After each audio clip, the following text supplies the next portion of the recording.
Have you ever told yourself, I'm okay, I'm just tired. I need to push a little harder. I don't have time to break down right now.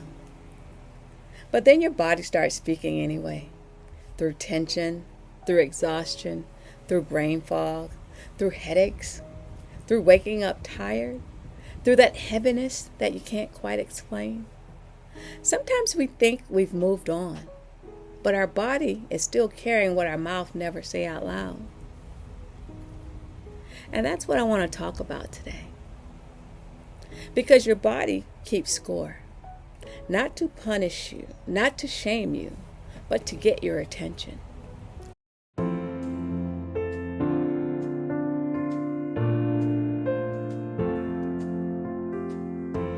Hey y'all, I'm Vanessa and welcome back to Ways of Change, where I document this season of reinvention, growth, faith, and the very real process of becoming. Today is day 80 out of 100 days of showing up and posting every single day. And let me tell you something, 80 days of consistency will teach you a lot about yourself. Today, I didn't submit any job applications. And that's okay. Some days are for action and some are for awareness. I did complete my engagement hour though, and even that small act of consistency reminded me that progress doesn't always look dramatic. Sometimes progress looks like staying in rhythm. Sometimes it looks like not quitting. And today's conversation really came to me because of a book I read called The Body Keeps Score by Bessel and Kolk. And that title really stayed with me because the more I sat with it, the more it made me think critically about how our bodies are wired on a nervous system level. How so many of us can look fine on the outside and still be operating from stress on the inside. How we can be productive, responsible, high functioning, and still have a body that's carrying tension, overload, fear, disappointment, or unresolved pain. That book really made me reflect on the fact that we're not just living in our thoughts, we're living in our bodies too. And when your nervous system has been under pressure for a long time, that pressure shows up somewhere. It can show up in your sleep. It can show up in your energy. It can show up in your focus and your emotions. It can show up in how quickly you get irritated, overwhelmed, or shut down completely. So today's conversation is not just about emotions in a vague sense. It's about how what we carry internally can shape how we function physically, mentally, emotionally, and spiritually. And I think that's critical for those of us who are used to being strong, the people who are used to showing up, the people who carry a lot and keep it moving anyway. Because today we're talking about this truth. Your body keeps score.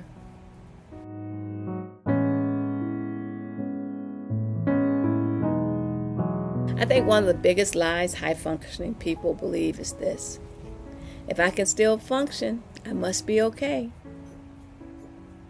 That's not always true, because functioning is not the same thing as healing.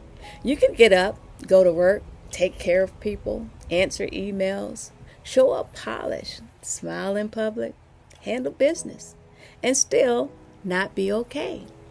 That just means you've gotten very good at surviving. And a whole lot of us have mastered survival. Tell the truth. We know how to keep moving. We know how to compartmentalize. We know how to say, I'll deal with it later. We know how to be there for everybody else. We know how to silence our own needs in the name of responsibility. But the body doesn't forget. Your body remembers the stress. Your body remembers the disappointment. It remembers the grief, the betrayal, the overwork. It remembers those seasons when you had to stay strong because falling apart didn't even feel like an option. And eventually your body will start tapping you on your shoulder. At first it whispers. You feel a little more tired, a little more irritable, a little less motivated, a little more emotionally flat. And if you still don't listen, sometimes it starts getting louder Because what isn't processed often gets stored. And I think a lot of us were taught how to endure, but not how to release.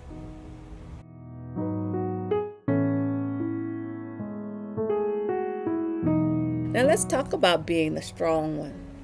Because being the strong one can become a hiding place. When people see you as capable, they often assume you don't need support. And when you see yourself as capable, sometimes you start believing you're not allowed to need support either. So you keep going. You keep carrying the family. You keep carrying the work.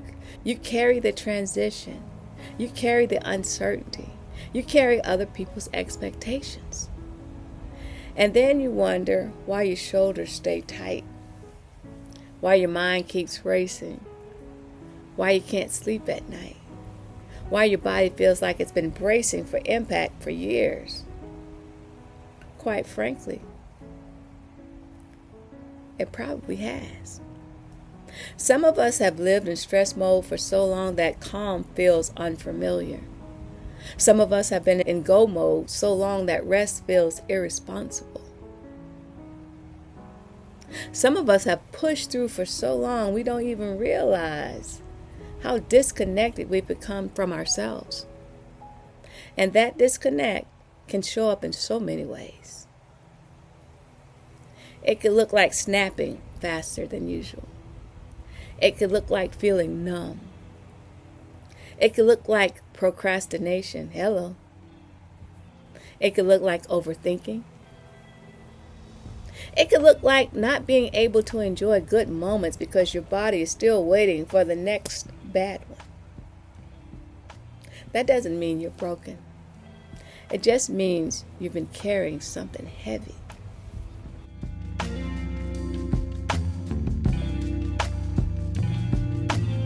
And I want to bring this into the season I'm in right now. The journey of showing up every day, building something, pivoting, job searching, dreaming bigger, trying to stay encouraged, trying to stay disciplined, trying to stay open. All of that lives somewhere. Even on the days when I don't submit an application, the journey is still happening. Even on the days when all I complete is my engagement hour, the journey is still happening. Because uncertainty has a physical impact. Waiting has a physical impact. Disappointment, the not referreds, have a physical impact. Hope deferred has a physical impact. Reinvention has a physical impact. Starting over sounds inspiring when somebody puts it on a quote graphic, but living it is vulnerable. Living it means dealing with the gap between where you are now and where you believe you're going. Living it means showing up while the answers are still missing. Living it means being honest enough to say, this is stretching me. And sometimes that stretch is not just emotional. It's not just mental. It's physical too. Your body can feel the tension of becoming. That's why in seasons like this, we can't just ask, what am I doing next? We also need to ask, what am I carrying? Not just what's on my to-do list, but what has this season been doing to my body, my spirit, and my mind?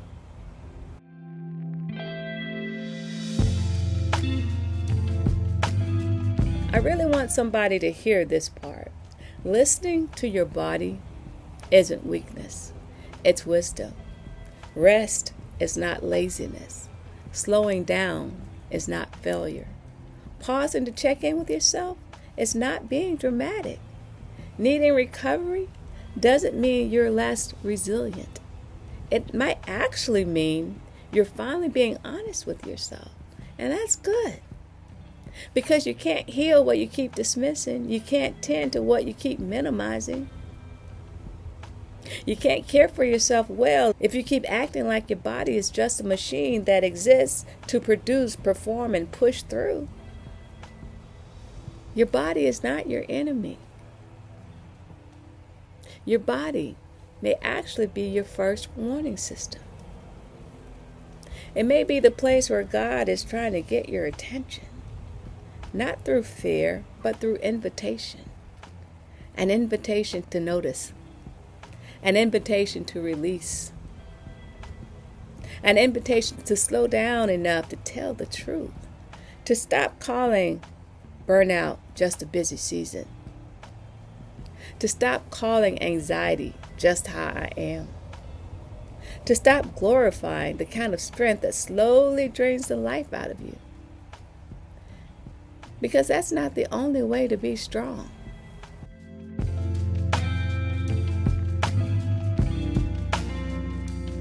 The scripture I want to anchor this episode in is Matthew 11:28. Come to me, all you who are weary and burdened, and I will give you rest. Notice this scripture doesn't say, come to me when you've cleaned up. Come to me when you've figured it all out. Come to me when you stop being tired. It says, come weary, come burdened, come carrying it, come as you are. That means your exhaustion is not disqualifying. Your heaviness is not disqualifying. Your need for rest is not disqualifying. It actually makes you a candidate for grace. And I think sometimes we make rest too shallow. We think rest only means sleep. No, babe. Sometimes rest means safety. Sometimes rest means release. Sometimes it means letting your body stop performing strength for a minute. Sometimes rest is spiritual before it becomes physical. Rest starts with finally admitting, this has been hard on me. And that one sentence alone can soften something inside of you.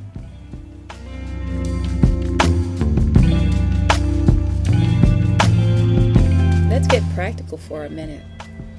Your body is not reacting randomly. It might be trying to say something.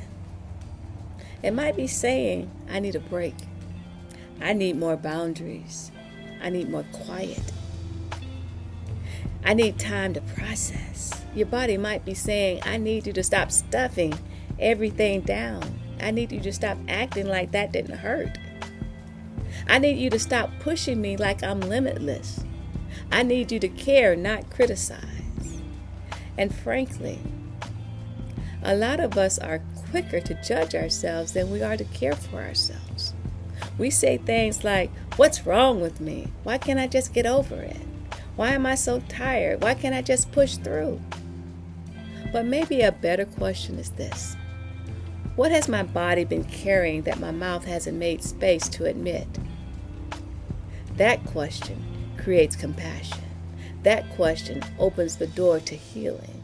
That question gives you a chance to respond to yourself with tenderness instead of frustration.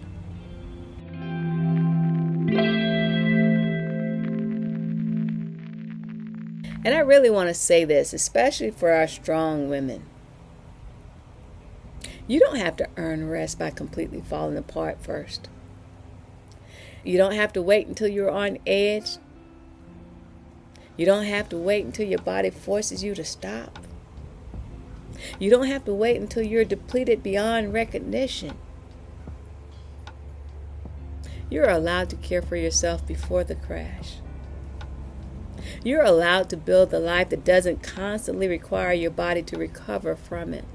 Let me say that again, just in case you were multitasking and didn't quite catch it. You are allowed to build a life that doesn't constantly require your body to recover from it. That's healing. That's wisdom. That's maturity. And you know what else that is? That's stewardship too. God gave you this body, this life, this purpose, this assignment. Then caring for yourself is not separate from the assignment. It supports it. So grab your journal, grab a piece of paper, a napkin, your pen, your notes app, whatever you have, because I have some journaling prompts I want to give to you.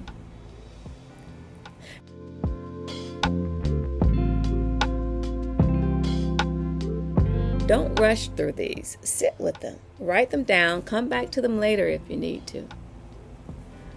Journal prompt number 1. Where in my body have I been feeling the weight of this season the most? And what might it be trying to tell me? Number 2, what have I been pushing through emotionally that I may need to finally acknowledge honestly? Number 3, what would it look like to care for myself with compassion instead of constantly demanding more from myself? So on day 80, friend, there were no applications submitted, but that doesn't mean nothing meaningful happened. I completed my engagement hour, I showed up, I stayed in rhythm, and maybe more importantly, I made space for reflection. Not every day of progress is loud. Some days are about paying attention. Some days are about noticing what your body, your spirit, and your emotions have been trying to say underneath all that productivity. So if this season felt heavy on you, let me remind you, you are not weak because you feel it. You are not failing because you need rest. You are not behind because your body is asking for care. This is not the moment to judge yourself. Maybe this is just the moment to listen. And maybe that listening is the beginning of a deeper kind of healing. Thank you for being here with me for day 80 of this journey. If this message spoke to you, let it sit with you. Reflect on it. Journal through it. Be honest with yourself. Subscribe to the channel and share it with a friend. I'm Vanessa, and this is Ways of Change. I'll see you tomorrow for day 81. Bye now.